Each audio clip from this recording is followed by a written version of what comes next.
your character, John Kreese, has to go convince him to join you. Do you think that was an interesting element they added in there? Yeah. Obviously, we shot that. Let's see. We shot that in Jacksonville at a house on the beach, and to represent Malibu. And he had become a pansy. He just become a laid back guy. And I did, when I called him and he never called me back and all, I looked up where he lived. It was easy, and went to see him. And it adds a lot of humor because, I just, at the end of those scenes, I would say, well, tell your girlfriend thanks for the tofu, and we're entertaining a guy who mispronounces karate. And then she mispronounces, the group Cobra Kai. She says something else. And it all is so humorous to me, but I keep it inside, figuring, what has he succumbed to? What has this guy that ran against the Viet Cong with me, whose life I saved in the last moments, what has he become? What has happened to him? The guy that said Cobra Kai never dies and put me on the airplane. What's going on? And that's why I knew he'd come to the dojo.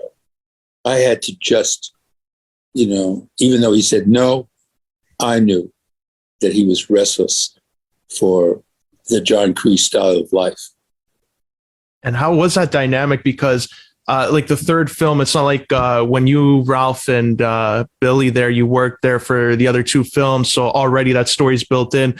Thomas Ian Griffith hasn't really been with that character in a while. So how was it just bringing him back into the role and interacting with him in scenes again? Well, he had not acted in a while. He was writing, he and his wife, or a writing team. So he hadn't acted in a while. So I think at the beginning, it took a while, but he jumped right in there. We used to have a lot of fun in Karate Kid 3 because we called ourselves the Terminators. And, it was the third sequel. We were getting paid a lot of money. And it was a loose set, and they were shooting Lethal Weapon 2 next door. And, we were having a great time. It was over at the Columbia Ranch near Burbank. And we reflected a lot on that because I hadn't seen him in a long time.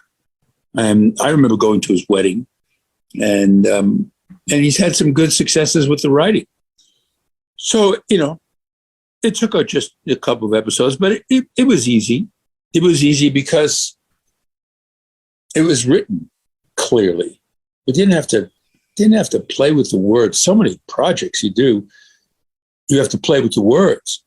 You can't change much. It's like trying to change, when I did Streetcar Named Desire before I came to Hollywood, and I got really great reviews, and it was what put me over the top to say, I want to try and go to, I was doing a lot of theater in New York, and I want to try and see what I can do in Los Angeles.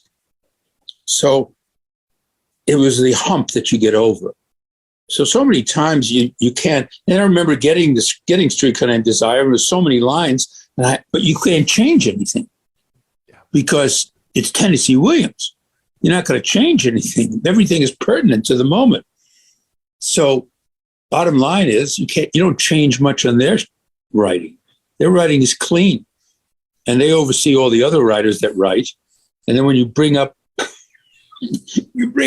who the hell wrote this? I can't memorize it, and all they'll say is, well, from this writer from Canada, I happen to be a Canada guy.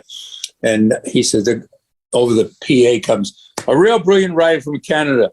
Now, Marty, just do it the way it's written, And so you do. And it worked out fine because I saw the scene. It was season 4. It was a scene that Billy and I had a rough time with. And we tried to rewrite.